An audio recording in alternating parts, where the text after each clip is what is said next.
Welcome to RRK enterprises. అందరికీ నమస్కారం అండి. నేను మీ Lakshmi. State OC corporation Ramakrishna గారితో ముఖాముఖి. నమస్కారం అండి. నమస్కారం అమ్మా. How are you? ఫైన్.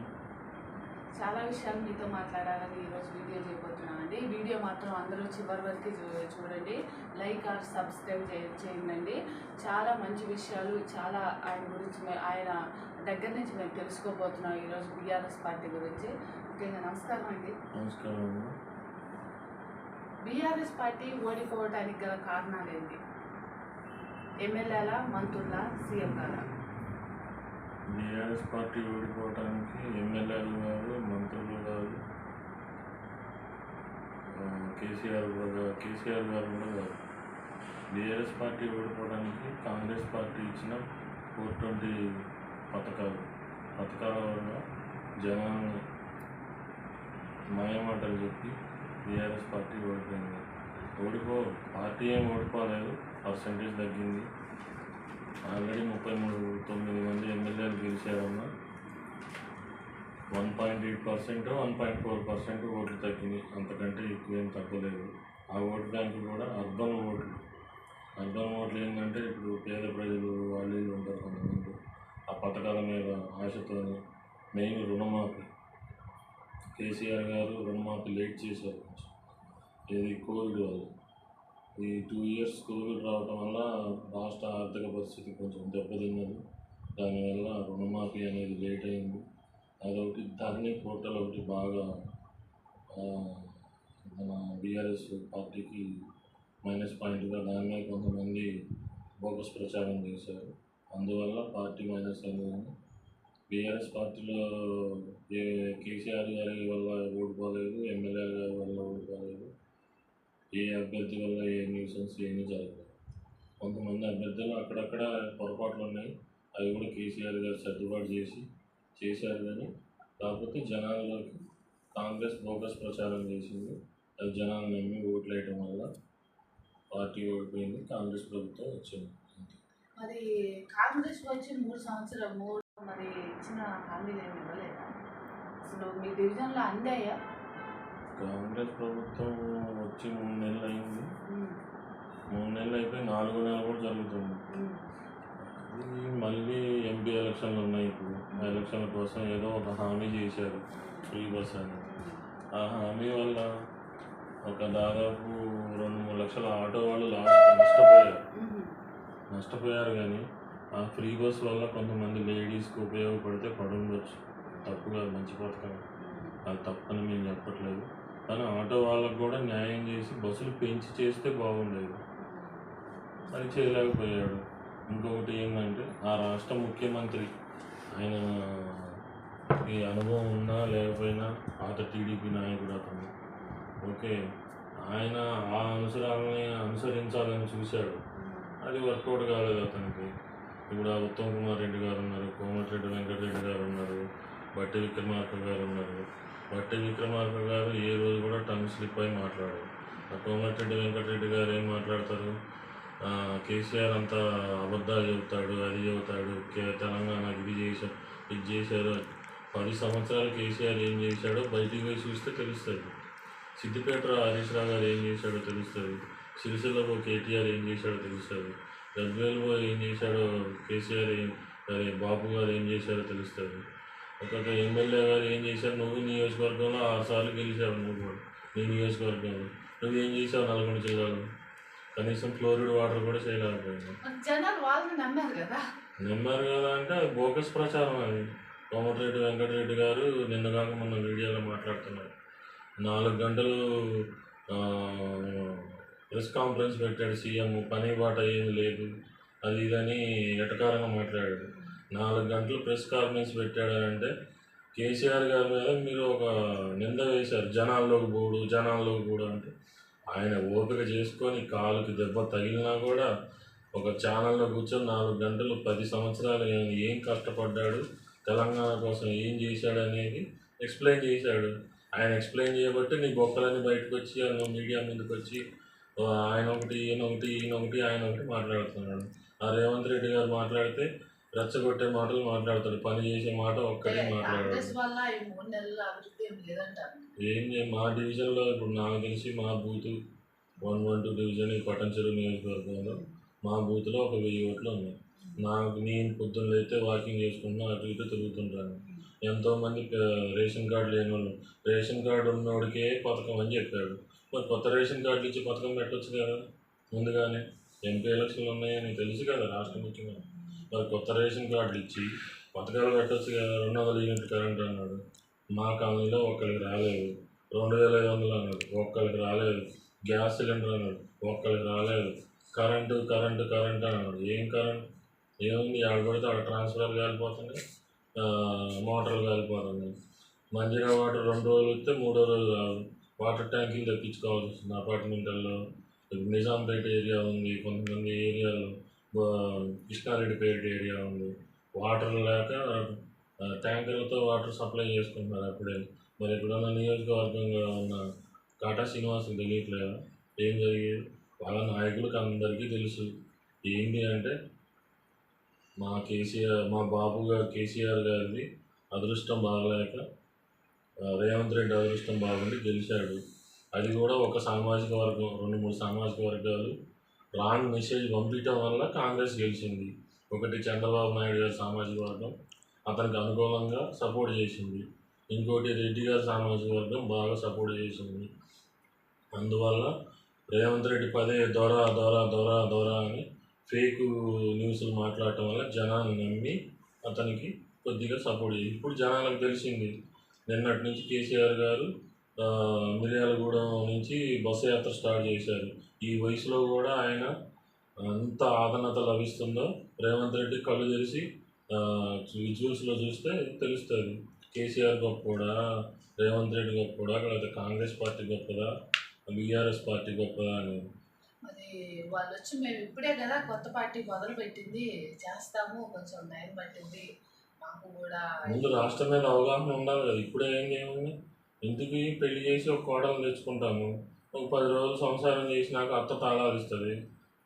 తాళాలు ఇచ్చినప్పుడు అత్త ఏం చెప్తుంది, ఇట్లా ఇట్లా అని అనుభవంతో వెనకుండా ఏదో ఒకటి చెప్పి కోడలు నడిపిస్తుందా నడిపిదా, తనకు కొడుకుని నడిపిస్తుందా లేదా అని చూసుకుంటారు కదా.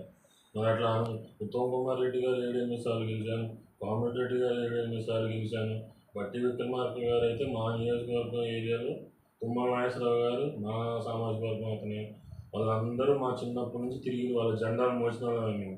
అంత సీనియర్ పర్సన్ మరి తీర్చిదిద్దొచ్చు కదా. మరి టీఆర్ఎస్ అవినీతి చేసింది, మరి అవన్నీ తీర్చుకుంటా వస్తున్నామని వాళ్ళు చెప్తున్నారు. నిరూపించాలి కదా, నిరూపించమనండి. ఒక్కటన్నా నిరూపించమనండి చాలు. మరి తెలంగాణలో థర్డ్ పార్టీ అయిన బీజేపీ వల్ల ఉపయోగం ఏమైనా ఉందంటారా?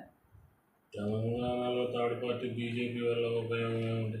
బీజేపీ ఎంతసేపటికి గుళ్ళో దేవుడి పేరు చెప్పి గుళ్ళో లింగాన్ని మింగేటట్టే బీజేపీ. అది ఏం ఉండదు ఆడ. రాముల వారి పేరు చెప్పి హిందుత్వం అనేది మేము హిందువులమే. బీజేపీకి ఓటేయాలని రూల్ ఏమి ఉండదు కదా.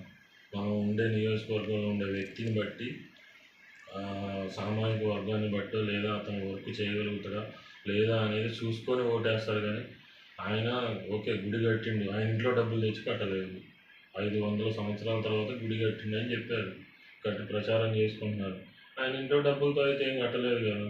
అందరూ తలా ఇంత ఏది చేసి దాన్ని ఆడిటింగ్ చేసి కట్టారు. ఓకే దాన్ని గుళ్ళు కట్టే మా నియోజకవర్గ ఎమ్మెల్యే మైపాల్ రెడ్డి 180 గుళ్ళు కట్టిండు. కేసీఆర్ గారు అగిరిగుట్ట కట్టిండు, యాదాద్రి. పోయి చూడము. కాంగ్రెస్ పాలన 6 గ్యారెంటీలపై మీ అభిప్రాయం ఏంటి? 6 గ్యారెంటీలు అవన్నీ బోకస్ గ్యారెంటీలు. ఒక గ్యారెంటీ పథకం చేసిండు. ఇప్పుడు నిన్నగాక మొన్న హరీష్ అన్న ఒకటి చెప్పాడు, ఆగస్టు 15 నువ్వు రుణమాఫీ చేయకపోతే రాజీనామా చేస్తావా అంటే చేస్తా అంటున్నాడు. అగ్రిమెంట్లు చేయమని ప్రమాణం చేయమంటే ఏం మాట్లాడట్లేదు, స్పీకర్ ఇచ్చిండు ఆయన. ఇవన్నీ వేస్ట్ మాటలమ్మా, వాళ్ళ వల్ల ఏమీ కాదు. ఎంతసేపటికి ఏంటంటే సెంట్రల్లో కాంగ్రెస్ లేదు, ఇక్కడ ఉన్న అభివృద్ధి ఇన్కమ్ వేసపోయి ఆ రాహుల్ గాంధీని సోనియా గాంధీని వాళ్ళకి దారి చూపించడానికి ఇది ఒకటి. అన్ని రాష్ట్రాలు మీరు వెళ్ళండి ఎక్కడికైనా, ఒరిస్సా, గుజరాత్, రాజస్థాన్, నేను రాష్ట్రాల పేర్లు చెప్పి కించబా, ఏ ఏరియాకి వెళ్ళినా ఎక్కడ చూసినా ఎన్ని బీడు భూములు పంటలు ఎక్కువ ఉండవు. మా అంటే పంజాబ్లో పంటలు, పంజాబ్ తర్వాత తెలంగాణనే ఎంతో పంట పండించింది కేసీఆర్ కాళేశ్వరం ప్రాజెక్ట్. దాన్ని కూడా రిపేర్ చేసుకోవడం చేతగాక కేసీఆర్ ఆనవాళ్ళు తీసేస్తాము, కేసీఆర్ని బదనాలు చేస్తాము, కేసీఆర్ దొంగ, కేటీఆర్ దొంగ, కవిత దొంగ, హరీష్ రావు అవన్నీ వేస్ట్ మాట. ముందు ఒకవేళ వాడు వైపు చూపించేటప్పుడు 4,000 వీడి వైపు వీడి దొంగ అయితేనే వాళ్ళు నోటు కేసులో రేవంత్ రెడ్డి ఇంకా 4 రోజుల్లో జైలుకు పోతాడని భయానికి కోమటిరెడ్డి కూడా సీఎం క్యాండిడేట్ అనే ప్రకటించుకుంటున్నాడు ముందుగానే భయపడి. అది వాళ్ళ ప్రభుత్వం పనితీరు. అది మోడీ గారి స్కెచ్ గేమ్. అది అంటే ఆవిడేం చేయలేదంటారా మీరు? నిరూపించాలి కదా వాళ్ళు. నిరూపిస్తే ఇప్పుడు మోడీ గారు కేసీఆర్ గారిని ఉద్దేశపూర్వకంగా ఇబ్బంది పెట్టలేక 89 మంది ఎమ్మెల్యేలు ఉన్నారు. ఆయనకి ఏక్నాథ్ షిండేని తయారు చేయాలని చూస్తే దొరకలేదు. వాళ్ళే రెడ్ హ్యాండెడ్ దొరికి జైలుకు పోయారు. ఓకే, అది ఆయన పాకం ఇక్కడ పండగ.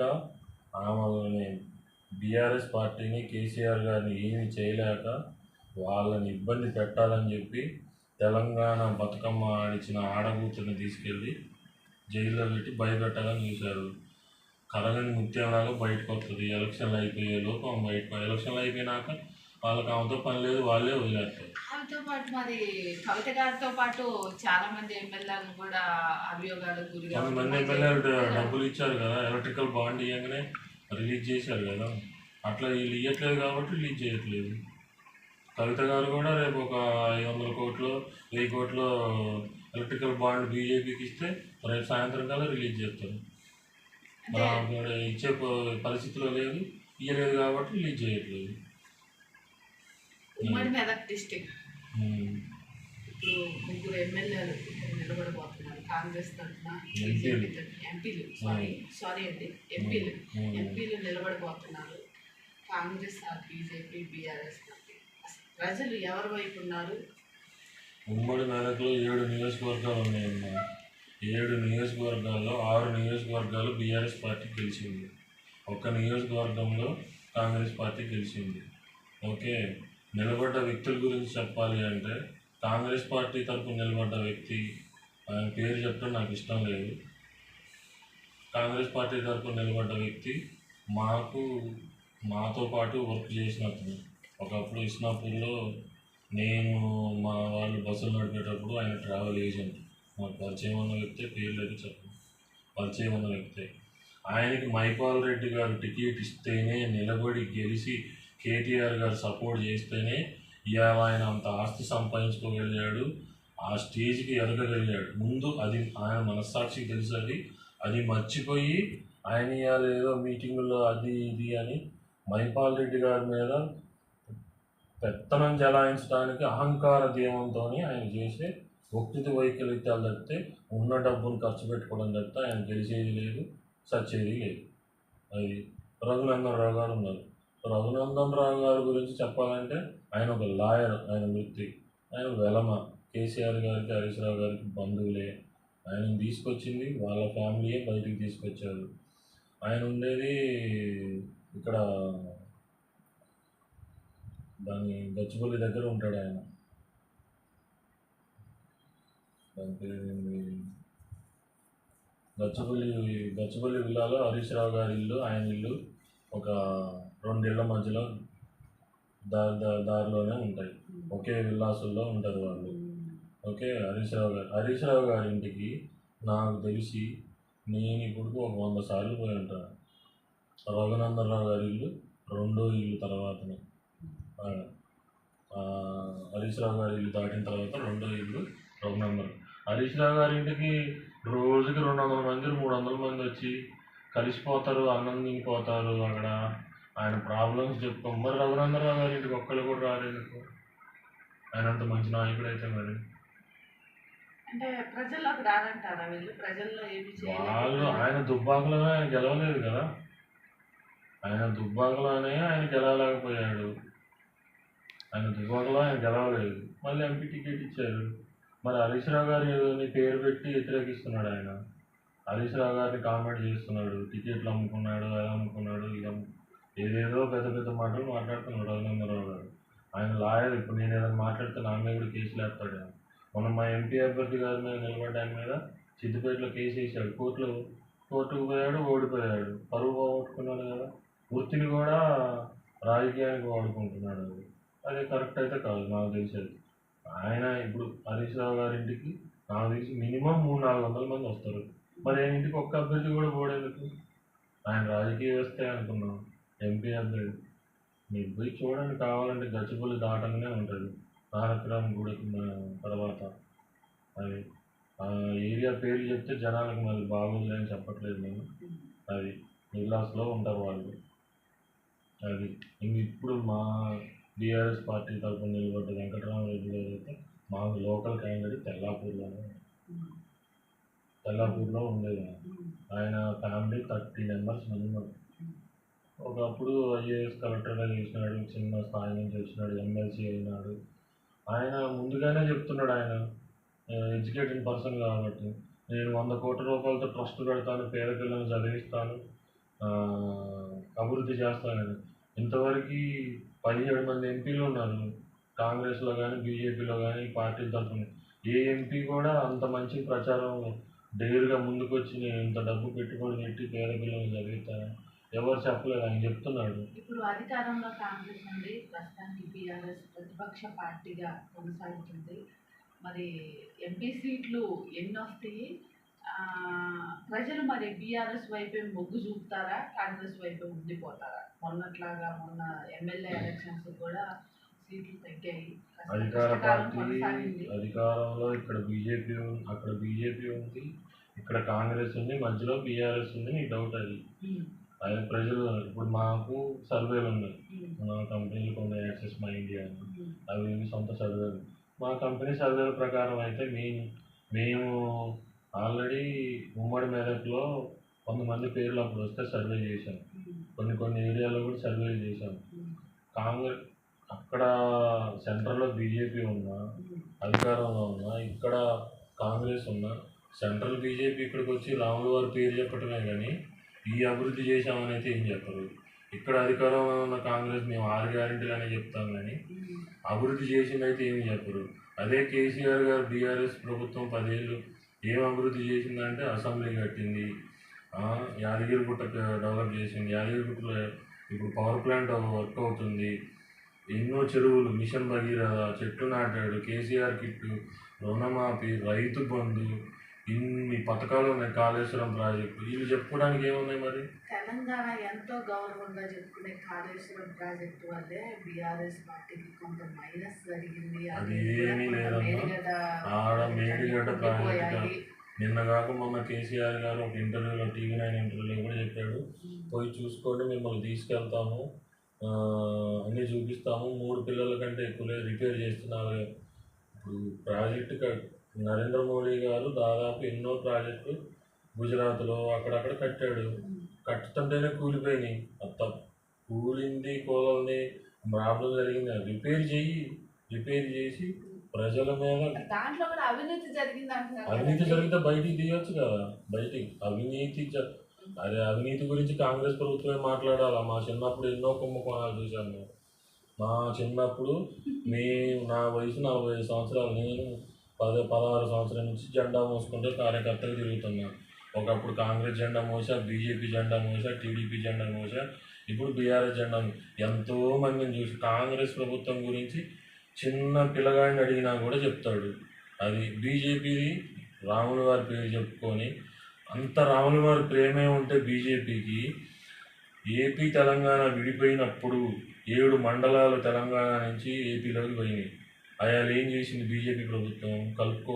విడగొడుతుంటే ఓకే, రాముల వారి కళ్యాణం జరుగుతుంటే ఏనాడైనా బీజేపీ ఎమ్మెల్యేలు కానీ ఎవరన్నా భద్రాచలం వెళ్ళి కేసీఆర్ గారు 100 కోట్లు నిధులు ఇచ్చాడు భద్రాచలాన్ని, డెవలప్ చేయొచ్చు కదా. మరి ఎక్కడో అక్కడ గుడిగా ఇక్కడున్న రాముల వారిని డెవలప్ చేయమని ముందు ఆ 7 మండలాలను తీసుకురమ్మాను, ఆ పొలాలను బయటికి తీయమను.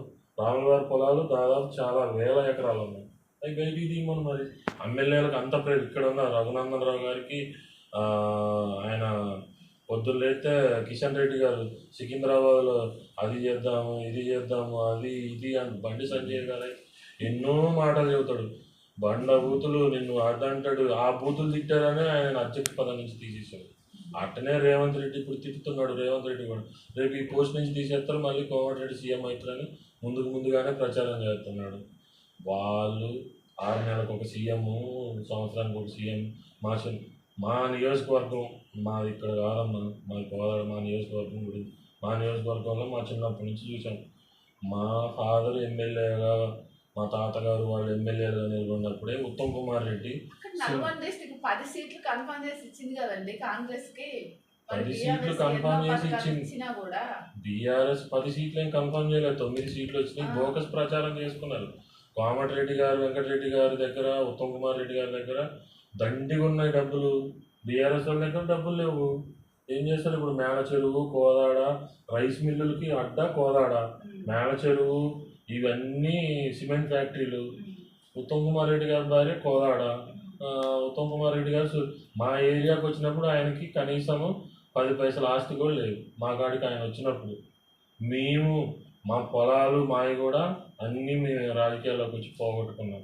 ఇవాళ ఆయన కోట్లకు పడిగెత్తిండు, మేము ఇవాళ సామాన్యులాగా పొట్టకొక్కలం చెట్టుకొక్కలం అయింది.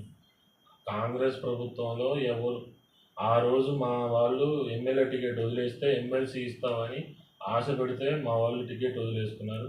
ఆయన ఎమ్మెల్యే అయింది. కొన్ని రోజులకి ఆయన భార్యను తీసుకొచ్చి ఆయన ఇంకొని ఆ సిమెంట్ ఫ్యాక్టరీల కాడ వాళ్ళ కాడ వీళ్ళ అంత ప్రేమ ఉంటే అన్ని కోట్ల ఆస్తుంది. ఆ 10 నియోజకవర్గాలకు 10 కోట్లు ఇచ్చి ఒక హాస్పిటల్ కట్టి మనం ఒక్కొక్క ఫ్లోరిడ్ వాటర్ తీసేమని నమ్మారు కదా అంటే మరి అంత నమ్మారు. వాళ్ళకి ప్రేమ ఉంది ప్రజల మీద. కోమటిరెడ్డి వెంకటరెడ్డి గారికి ఎన్నో వేల కోట్ల ఆస్తులు ఉన్నాయి. వాళ్ళ స్థాయి పెద్ద స్థాయి, కేసీఆర్ గారి కంటే కూడా పెద్ద స్థాయి. వాళ్ళకున్న ఆస్తుల్లో మరి ఆ 10 నియోజకవర్గాలు ఒక 10 హాస్పిటల్ కట్టమను, ఆ ఫ్లోరిడ్ వాటర్ తీసేయమని, ప్లాంట్లు పెట్టమను, సాయం చేయమను. పొద్దున్న లేస్తే జగదీష్ అన్నని నువ్వు ఇట్టించే పోతావు, అట్టించే వస్తావు, నీకు ప్రాజెక్టు కనపడదా, అది కట్టవు ఇది కట్టవు అని ఆయన ద్రోహి ఈ ద్రోహి ఆయన అంటామని. మరి నీకు కనపడట్లేదా ప్రాజెక్టు? నీకు కొన్ని వేల కోట్ల ఆస్తులు ఉన్నాయి, పెట్టు. ప్రాజెక్టు కట్టినావు, ఏదో ప్రాజెక్ట్ ఇచ్చిందనే కదా నీ తమ్ముడు పోయిండు దాంట్లో బీజేపీలో, మళ్ళీ కాంగ్రెస్లోకి తెచ్చుకున్నాడు. ఒకరిని విమర్శించే ముందు మస్తు మంది రాజకీయ నాయకులు వాళ్ళకు వాళ్ళు, ఇగో రంజిత్ రెడ్డి గారు ఉన్నారు, అధికారం కోసం ఇంకొక అడిగి పోయిండు. మొన్న వరంగల్ సీటు కావ్య గారికి ఇస్తే ఆయనకి 10 కోట్లు డబ్బులు ఇచ్చామని కూడా అలా చాలామంది అన్నారు. ఆమె ఎందుకు పోయిందో కాంగ్రెస్లోకి తెలియదు. ఆయన టీడీపీ నుంచి మాకు పరిచయం ఉన్న వ్యక్తి. ఆయన కూడా ఒంటరి ప్రతాప్ రెడ్డి గారు, ఆయన రేవంత్ రెడ్డి గారు, కడియం శ్రీహరి గారు, తలసాని శ్రీనివాస్ యాదవ్ గారు, వీళ్ళంతా మా పాత నాయకులు. టీడీపీలో ఉన్నప్పటి నుంచి మాతో కనువిడిగా తిరిగిన వాళ్ళు. మరి ఆ కడియం శ్రీహరి గారికి మంచి పోస్టే ఇచ్చాడు, మరి ఎందుకు పోయాడో తెలియదు. మేయర్ విజయలక్ష్మి గారు ఎక్కడో అమెరికాలో, ఆమెకు హైదరాబాద్ జూబ్లీస్ ఎక్కడుందో కూడా జూబ్లీస్ కూడా తెలియదు. అట్లాంటి ఆమె మేయర్ చెప్తే ఆమె పోయి కాంగ్రెస్ పార్టీ. కేసీఆర్ గారుని నానా రకాలుగా ఉద్యమకారుల దగ్గరికి తీయడు, కలవడు, అది అన్నారు ఇది అన్నారు. ఒక 5 ఏళ్ళు ఉద్యమకారులకి సపోర్ట్ చేశాడు. ఈటల రాజేంద్ర గారు ఏం చేశారు?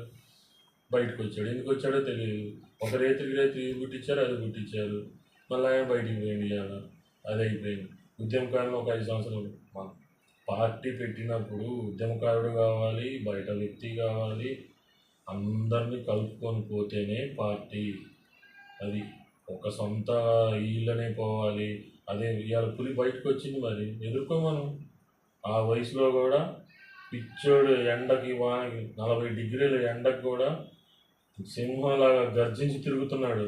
చేతనైతే ఎదుర్కోమను. ఇవాళ ఎంత లేదన్నా కానీ 8 నుంచి 10 సీట్లు గ్యారంటీగా బీఆర్ఎస్కి వస్తాయి.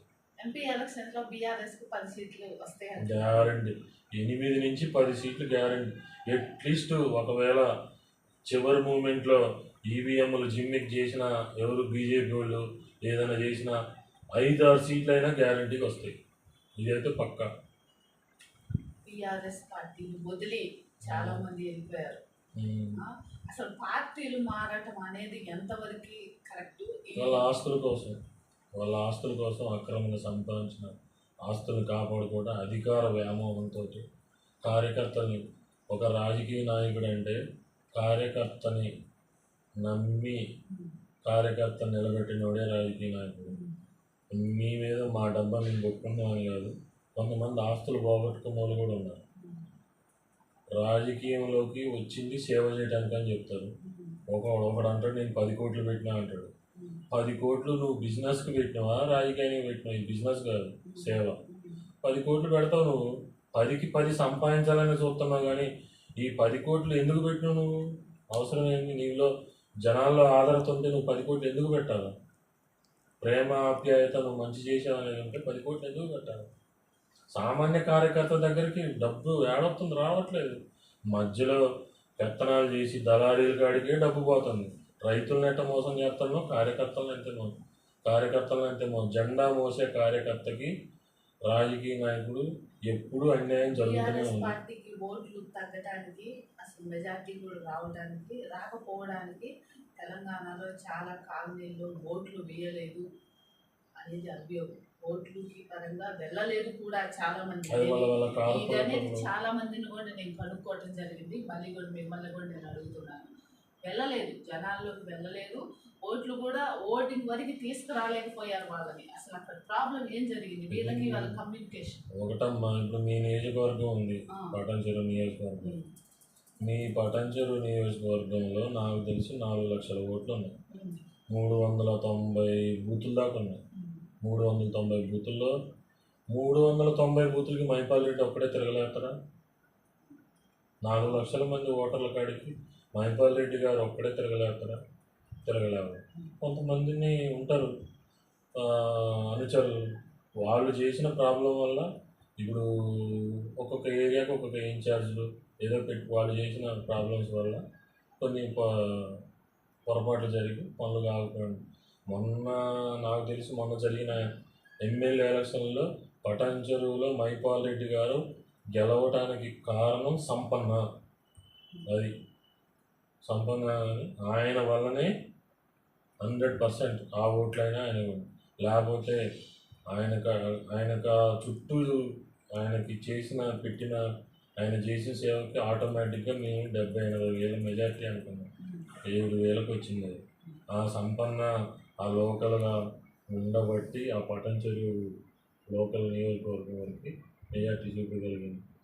మొన్న నాకు తెలిసి చాలా ఏరియాలో కూడా దెబ్బతిన్నారు. అట్లా స్టేట్ వైజీగా ఎమ్మెల్యేలకి కొంతమందికి నైట్ ఎఫెక్ట్ పడింది. ఆ ఎఫెక్ట్ పడిన ఎమ్మెల్యేలే ఇదైంది. డెవలప్ లేదు, బీఆర్ఎస్ ప్రభుత్వం ఓడిపోయింది. డెవలప్ లేని ఇప్పుడు సెటిలర్స్ ఉన్నారు. సపోజ్ సెటిలర్స్ ఏరియా మొత్తం బీఆర్ఎస్ఏ వచ్చింది, అర్బన్ ఏరియా పోయింది. నేను జనాలకు ఇంకోటి నేను ఇచ్చే మెసేజ్ కూడా ఒకటే. ఇప్పుడు ఎంపీ ఎలక్షన్లు, ఈ ఎంపీ ఎలక్షన్లు ఏపీకి తెలంగాణకి ఒకేసారి ఎలక్షన్లు వచ్చింది. ప్రతి నియోజకవర్గంలో కూడా సెటిలర్స్ మినిమం 2 లక్షల ఓట్లు ఉంటే 80-50 వేల మంది సెటిలర్స్ ఉంటారు. అక్కడ ఒకేసారి ఓట్లు వచ్చినాయి. ఇక్కడ ఈసారి పోలింగ్ శాతం కూడా తగ్గుతుంది, ఓటర్లు కూడా తగ్గుతారు. ప్రతి ఎమ్మెల్యే కానీ కార్పొరేటర్ కానీ ఎంపీ అభ్యర్థి నిలబడిన ఏ పార్టీ కానీ ఈ పార్టీ ఆ పార్టీ అని ప్రతి ఒక్కరికి టైట్ పొజిషన్ ఉంటుంది. ఈసారి ప్రతి ఒక్కరికి టైట్ పొజిషన్ ఉంటుంది.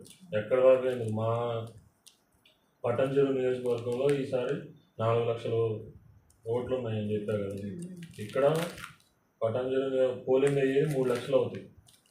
పటాన్చెరు 3 లక్షల్లో మినిమం సెటిలర్స్ 60 వేల మంది ఉన్నారు. అక్కడ ఓట్లు ఒకేసారి వచ్చింది. మ్యాక్సిమం అటువైపే మొగ్గు చూపుతారు ఈసారి. ఎందుకంటే అక్కడ ఏపీలో ఎమ్మెల్యే ఎంపీ 2 ఒకేసారి, ఇక్కడ ఎంపీ ఎలక్షన్స్కి అంత ఇది ఉంది. అందుకు ఈసారి ఏంటంటే ప్రతి కార్యకర్త కూడా ప్రతి నాయకుడు కూడా నక్లెజం చేయకుండా గట్టిగా పట్టుకొని కష్టపడి జనాలను ఇబ్బంది పెట్టకుండా, ఎండలు వీటికి ఇబ్బంది పడకుండా, డిలే చేయకుండా ప్రతి గల్లీ ప్రతి నియోజకవర్గం ప్రతిదీ మెయిన్ బీఆర్ఎస్ కార్యకర్తలకి నిలబడ్డ వాళ్ళకి చెప్పేది కూడా ముఖ్యమైన సందేశం ఇదే. ఈసారి చాలా టైట్ ఓటింగ్ శాతం కూడా తక్కువగా వస్తుంది. సగం మ్యాక్సిమం అర్బన్ ఏరియా విలేజ్లో ఎప్పుడు యథావిధిగా ఉండే తీరుగానే ఉండొచ్చు. సిటీలో ఉమ్మడి మెదక్ కానీ రంగారెడ్డి జిల్లాల్లో వీటిల్లో ఎఫెక్ట్ పడుతుంది. మ్యాక్సిమం సెటిలర్స్ వాళ్ళ ఏరియాస్కి వెళ్ళి ఓటేయాలని చూస్తారు. 50% ఓటింగ్ శాతం కూడా అందుకు ఉన్న దాంట్లోనే జాగ్రత్త పడి ఓటు వేయించుకుంటేనే మన వాళ్ళు అనేవాళ్ళు గెలుస్తారు.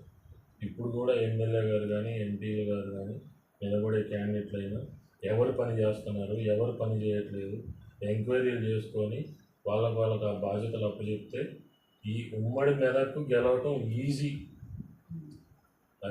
అది హరీష్ రావు గారి చేతిలో ఉంటుంది. అది కేసీఆర్ గారి చేతిలో ఉండదు, కేటీఆర్ గారు. హరీష్ రావు గారు ఒక్క మీటింగ్ చెప్తే ఒక్కొక్క ఏరియాకు చాలు. అది ఒక 7 రోజుల్లో చక్రం తిప్పగలడు ఆయన. అంత సామర్థ్యము ధైర్యము ఉన్న వ్యక్తి ఉమ్మడి మెదక్కి. ఆయన చెప్తే కంపల్సరీ ఓటు. ఎందుకంటే సంస్కారం బుద్ధి అన్నీ ఉన్న వ్యక్తి. ఎవరిని బూతులు తిట్టడు, విమర్శించడు, స్పష్టంగా మాట్లాడతాడు, చెప్పేది కరెక్ట్గా చెప్తాడు, జనాల్లోకి సూటిగా వెళ్తుంది. వెంకటరామరెడ్డి గారు కూడా మంచి వ్యక్తే, మంచి చదువుకున్న ఎడ్యుకేటెడ్ పర్సన్. హరీష్ రావు గారికి మంచి శ్రేయోభిలాషగా ఉండే వ్యక్తి, అందరిని కలుపుకొని పోయేవాళ్ళే. ప్రతి ఒక్కళ్ళు ఇప్పుడు సునీతా లక్ష్మారెడ్డి గారు కానీ, మన దుబ్బాక ఎమ్మెల్యే ప్రభాకర్ అన్న కానీ, సంగారెడ్డి అన్న కానీ, మన గద్వాల నియోజకవర్గంలో ఉన్న వెంకట ప్రతాప్ రెడ్డి గారు కానీ, మైపాల్ రెడ్డి గారు కానీ, కృష్ణాబాబు అందరూ మన వాళ్ళే. ఇబ్బంది పడాల్సింది ఏమీ లేదు. ఎవరో ఎన్నో విమర్శిస్తారు. ఈ సీటు వరకు పక్కా గెలుస్తుంది. మిగతా గెలిచే సీట్లు 5-6 సీట్లు అయితే పక్కా అని నేను చెప్పగలుగుతాను. ఏ సీట్ అనేది చెప్పలేను. ఆ టైంకి ఆ సిచ్యువేషన్ బట్టి కేసీఆర్ గారు బస్సు యాత్ర పూర్తయ్యేలోపు బీఆర్ఎస్కి గ్రోత్ పెరుగుతుంది ఇంకా. అందుకు కేసీఆర్ గారు బల్లగుద్ది చెప్పేది కూడా అందుకే 8-12 సీట్లు వస్తాయని.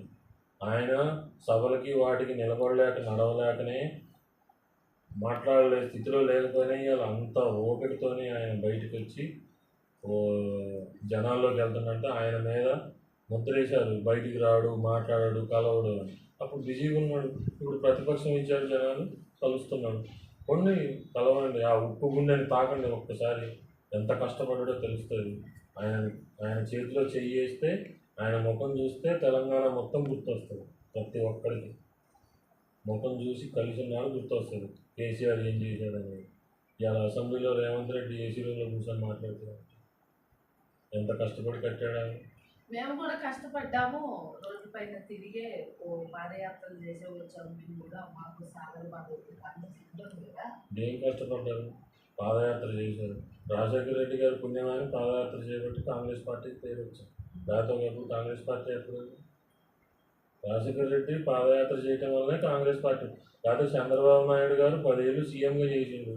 చంద్రబాబు నాయుడు గారిని తట్టుకోలేక, ఎన్టీఆర్ ప్రపంచాన్ని తట్టుకోలేక రాజశేఖర రెడ్డి ఉక్కు మనిషి అయ్యి మళ్ళీ రెండో ఎన్టీఆర్ లాగా తయారయ్యి కష్టపడి పాదయాత్ర చేస్తే కాంగ్రెస్ ప్రభుత్వానికి ఒక కాంగ్రెస్ అనే గుర్తింపు వచ్చింది. రాజశేఖర రెడ్డి గారు యాడికి పోయినా రాజశేఖర రెడ్డి గుర్తింపు తీయగలిగారా? కేసీఆర్ గుర్తింపు తీసేస్తామంటున్నారు. రాజశేఖర రెడ్డి గారు, రేవంత్ రెడ్డి ఒక్క మీటింగ్కి పోయినా రాజశేఖర రెడ్డి పేరు తలుచుకోకుంటాడు కంపల్సరీ. ఉత్తమ్ కుమార్ రెడ్డి చెప్పక తప్పదు, కోమటిరెడ్డి చెప్పక తప్పదు, రేవంత్ రెడ్డి అట్టనే కేసీఆర్ గారిని ఏడికి పోయినా, ఏ స్టేట్ పోయినా, యాడికి పోయినా తెలంగాణ బ్రాండ్ అంబాసిడర్ కేసీఆర్ బాబు. ఎంపీ ఎలక్షన్స్ ప్రజలకు ఓట్లు రాబోతున్నాయి దగ్గరికి. అందరూ కూడా ఓటుకు వచ్చి వేయాలని మన వీడియో ద్వారా, నా వీడియో ద్వారా ప్రజలకు సందేశం. బీఆర్ఎస్ కార్యకర్తలకు కానీ ప్రజలకు కానీ చెప్పేది ఒకటే, ప్రతి ఒక్కరు ఓటు హక్కు వినియోగించుకోండి. రాజకీయ నాయకులు వీడేం చేశాడు, వాడేం చేశాడు, వాడెంత ఇచ్చాడు అది ఎవరు ఎంత ఇచ్చినా తీసుకోండి. తెలంగాణని ఎవరు డెవలప్ చేశారో ఆలోచించి ఓటేయండి. రైతు వారీగా రైతు బంధు ఎవరిచ్చారు, కరెంట్ ఎవరిచ్చారు, బోరు మోటార్లు ఎవరు వేయించారు, బోరు బండులు సిటీలోకి ఏనాడు రాలే, ఇవాళ ఎందుకు వస్తున్నాయి, ట్యాంకర్లు ఏనాడు రాలే, ఇవాళ ఎందుకు వస్తున్నాయి, అవన్నీ ఆలోచించుకొని కేసీఆర్ కిట్టు ఇవన్నీ పథకాలు ఎన్నో ఉన్నాయి. ఆ పథకాలన్నీ ఇప్పుడు వస్తున్నాయా రావట్లేదా చూసి ఆలోచించి జనాలు ప్రతి ఒక్కళ్ళు, మహిళలు మెయిన్, ముఖ్యంగా మహిళలు, మీకేదో ఫ్రీ బస్ ఇచ్చారమ్మా, అది ఓటేయాలనే రూల్ లేదు. సిలిండర్ ఇచ్చాడా, 2500 పథకం ఇచ్చాడా, అది చూడండి. ఫ్రీ బస్ మంచి పథకం మేము కాదంటలేదు. బస్సులు పెంచమనండి. నిన్న కాక మొన్న మో భార్యకు సీటు లేదని భర్త పోయి ఇంకొక లేడీని కొట్టాడు. అట్లనే బస్సుల్లో ఎన్నో గొడవలు జరుగుతున్నాయి. అట్లాంటివి మనం ఉద్దేశాలు పెట్టుకొని కేసీఆర్ ఏదో చేశాడు, కాల్ డేటాలు చేశాడు, కవిత ఇది చేసింది, కేటీఆర్ ఎవ్వరు ఏమీ చేయలేదు, కాళేశ్వరం ఏమీ చేయలేదు. ఈ తెలంగాణ ఇవాళ స్టేట్లో అభివృద్ధి చెందింది అంటేనే తెలంగాణ. ₹1 లేని ఇల్లు దొరుకుతలేవు. ₹1 పెడితే వేరే ఏరియాలో 10 ఎకరాల పొలం కొనుక్కోవచ్చు. హైదరాబాద్లో 1 ఎకరం కూడా కొనలేదు. అదొకటి ఆలోచించుకోండి. ప్రతి ఒక్కళ్ళు బీఆర్ఎస్ని గౌరవించండి. కేసీఆర్ గారిని, బాబు గారిని గౌరవించి మీ నియోజకవర్గంలో ఉన్న ఎంపీ క్యాండిడేట్ను కాదు, వన్ మ్యాన్ షో కేసీఆర్ గారిని చూసి ఓటేయండి. అక్కడ కేసీఆర్ నిలబడింది. ఎంపీ అభ్యర్థి ఎవరు అనేది కాదు, కేసీఆర్ గారిని చూసి ఓటేయండి.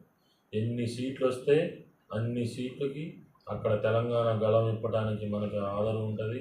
లేదంటే ఇప్పుడు ఈ 3 నెలల్లోనే పొలాలు ఎట్లా ఎండబెట్టారో, నీళ్ళు బోరు బావిలు ఎట్లా ఎండిపోయినాయో, ఇవన్నీ మళ్ళీ 5 సంవత్సరాలు భరాయించాల్సి వస్తుంది. మీరు ప్రతి ఒక్కరు అది దృష్టిలో పెట్టుకొని కేంద్రంలో మన ప్రభుత్వం వచ్చినా రాకపోయినా, వేరే ప్రభుత్వం వచ్చినా మన గళం ఇప్పాలి అంటే బీఆర్ఎస్, కేసీఆర్ తెలంగాణ గళాన్ని ఇప్పాలంటే కంపల్సరీ సెంట్రల్లో బీజేపీ పార్టీ ఉండాలి. మినిమం 5-6 సీట్లు 10 సీట్లు ఉంటేనే మనకి ప్రతిపక్ష అక్కడ ఒక క్వార్టర్స్ లాంటివి ఇస్తారు. అవి దృష్టిలో పెట్టుకొని ప్రతి ఒక్కళ్ళు ఓటు వేసి, యూత్కి మెయిన్ చదువుకున్న విద్యార్థులు, కొత్తగా ఓట్లు వేసేవాళ్ళు ఆలోచించి ఓటేయండి. మోడీ ఎట్లా అంబాసిడరో దేశానికి, కేసీఆర్ తెలంగాణ బ్రాండ్ అంబాసిడర్, అలానే కేసీఆర్కి ఓటేయమని ప్రతి ఒక్కరికి ధన్యవాదాలు. థ్యాంక్ యూ అండి. ఇంతవరకు మాకు చాలా సమయాన్ని ఇచ్చి మేము అడిగిన ప్రతి ప్రశ్నకు మీ సమాధానం